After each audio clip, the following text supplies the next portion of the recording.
আসসালামু আলাইকুম। ছোট্ট একটা বিষয় উপস্থাপন করব। আপনি কোনো মজলিসে আছেন, আপনার মনে কোনো প্রশ্ন আছে যে আমি প্রশ্ন একটা করব, এটা মজলিসটা শোনার পরে আপনার একটা প্রশ্ন জাগছে, আপনি কিভাবে প্রশ্নটি করবেন, সে সম্পর্কে ইসলাম কি বলে, ইসলাম কিভাবে প্রশ্নটি করতে বলছে। তো আমি সরাসরি বইটি থেকেই পড়ে শোনাবো, ইসলামী শিষ্টাচার। প্রশ্ন করার নিয়ম। বৈঠকের একটি আদব হলো, আলোচনাকারীর কোনো কথা যদি জটিল মনে হয় তাহলে তার কথা শেষ না হওয়া পর্যন্ত তুমি ধৈর্য ধারণ করবে। আপনার মনে একটা প্রশ্ন জেগে গেছে, কথা চলতে আছে, আপনার মনে প্রশ্ন জেগে গেছে, আপনি হুট করে তাকে প্রশ্ন করতে পারবেন না, ইসলাম এটাকে নিষেধ করেছে।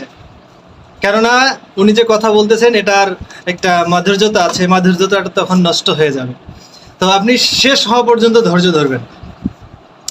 জিজ্ঞাসার পূর্বে এরপর ভদ্রতা ও বিনয়ের সাথে সে বিষয়টি জিজ্ঞাসা করবে। জিজ্ঞাসার পূর্বে একটি সুন্দর ভূমিকা টানবে, আর কথার মাঝে কোনো কথা বলবে না, কেননা এটি মনোযোগ দিয়ে শোনার ক্ষেত্রে প্রতিবন্ধকতা সৃষ্টি করে এবং মনের মধ্যে বিতৃষ্ণা জাগায়।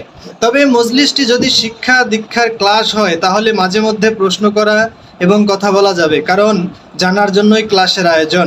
তখন শিক্ষক যা বলতে চাচ্ছেন এবং যে অর্থ তিনি ব্যাখ্যা করতে চাচ্ছেন তা শেষ হবার পর প্রশ্ন করা যেতে পারে। অবশ্য জিজ্ঞাসা করাটাও বিচক্ষণতার সাথে হওয়া উচিত। খলিফা হারুনুর রশিদ বলেন, প্রশ্ন করে অর্জনকৃত ইলম সুদৃঢ় হয় চুপিসারে অর্জিত ইলমের চেয়ে। তাহলে দেখেন, আপনি শিক্ষা দীক্ষার ক্লাসে থাকলে যখন ইচ্ছা তখনই স্যারকে বা হুজুরকে প্রশ্ন করতে পারবেন, কিন্তু যদি আপনি কোনো মজলিসে থাকেন আর কোনো বয়ান শোনেন, ওই সময় যদি প্রশ্নটা জাগে আপনার মনে, তাহলে আপনি প্রশ্নটি করতে পারবেন তার বক্তব্য শেষ হওয়ার পর, এবং সুন্দর একটা ভূমিকা টানবেন, সুন্দরভাবে তাকে আগে বলবেন যে আমার মনে বা এই বিষয় নিয়ে এত সুন্দর করে একটু ভূমিকা টেনে দিয়ে তারপরে বলবেন যে আমার এই প্রশ্নটি ছিল, এটা আমি করতে চাই আপনাকে। তারপরে করে নিয়ে জেনে নেবেন। এটা হচ্ছে আদব, এটা হচ্ছে ইসলামী শিষ্টাচার।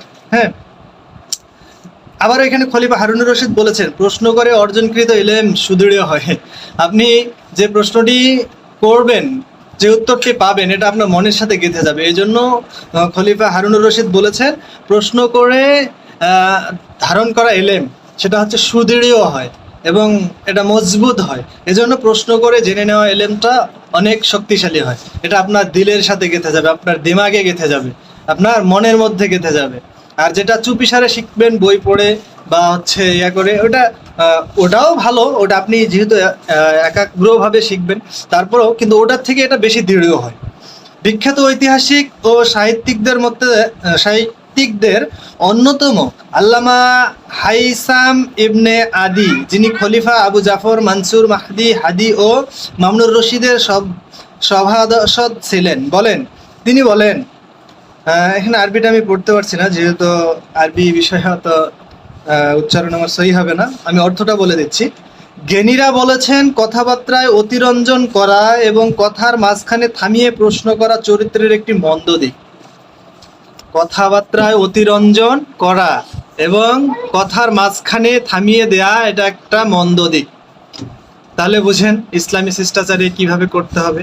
তো আমরা এটা মানবো ইনশাল্লাহ। মানলে আমাদের দুনিয়াতেও শান্তি হবে এবং পরকালেও এর জন্য আমরা যা পাবো, কারণ আমরা রাসূলের আদর্শ অনুসরণ করতেছি। তো ভালো থাকবেন, মানার চেষ্টা করবেন। আসসালামু আলাইকুম ওয়া রাহমাতুল্লাহি ওয়া বারাকাতুহু।